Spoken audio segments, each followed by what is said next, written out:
ಒಂದು Kannada cinema Hollywood directors ಕೂಡ notice ಮಾಡೋ ಹಾಗೆ ಮಾಡ್ತು. 2013 ಈ ಸಿನಿಮಾ ಬಂತು. ಯಾವ್ದು ಗೊತ್ತಾ? ಅದೇ ಲೂಸಿಯಾ. 2013 ರಿಲೀಸ್ ಆದ ಈ ಸಿನಿಮಾ ಕನ್ನಡ ಇಂಡಸ್ಟ್ರಿಗೆ ಒಂದು ಹೊಸ ದಿಕ್ಕನ್ನೇ ಕೊಡ್ತು. ಅದೇ small budget big ideas. Director Pavan Kumar ಅವರು ಆ ಟೈಮಲ್ಲೇ ಈ ಸಿನಿಮಾನ ಕ್ರೌಡ್ ಫಂಡಿಂಗ್ ಇಂದ ಕಂಪ್ಲೀಟ್ ಮಾಡಿದ್ರು. ಆ ಕಾಲದಲ್ಲಿ ಇದೊಂದು ತುಂಬಾನೇ ಬೋಲ್ಡ್ ಡಿಸಿಷನ್ ಅಂತಾನೆ ಹೇಳ್ಬೋದು.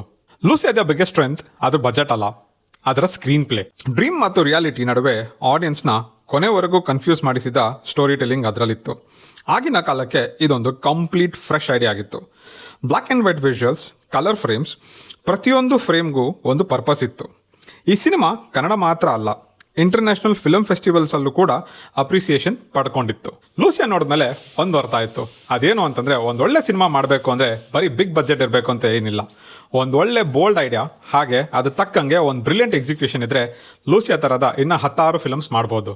ಇವತ್ತು ಇಂಡಿಯನ್ ಸಿನಿಮಾದಲ್ಲಿ ಯಾರೇ ಆಗಲಿ ಎಕ್ಸ್ಪೆರಿಮೆಂಟಲ್ ಸ್ಟೋರಿ ಟೆಲ್ಲಿಂಗ್ ಬಗ್ಗೆ ಮಾತಾಡಬೇಕು ಅಂತಂದಾಗ ಲೂಸಿಯಾಗೆ ಅದರದೇ ಆದಂಥ ಒಂದು ಸ್ಪೆಷಲ್ ಪ್ಲೇಸ್ ಇರುತ್ತೆ. ಅದು ನಮ್ಮ ಕನ್ನಡ ಸಿನಿಮಾದ ಒಂದು ಹೆಮ್ಮೆ ಅಂತಲೇ ಹೇಳ್ಬೋದು. ಇದಾಗಿತ್ತು ಈ ವಾರದ daily dosage of Kannada cinema. Signing off, Kannada film analyst from Karnataka for the world. Thank you.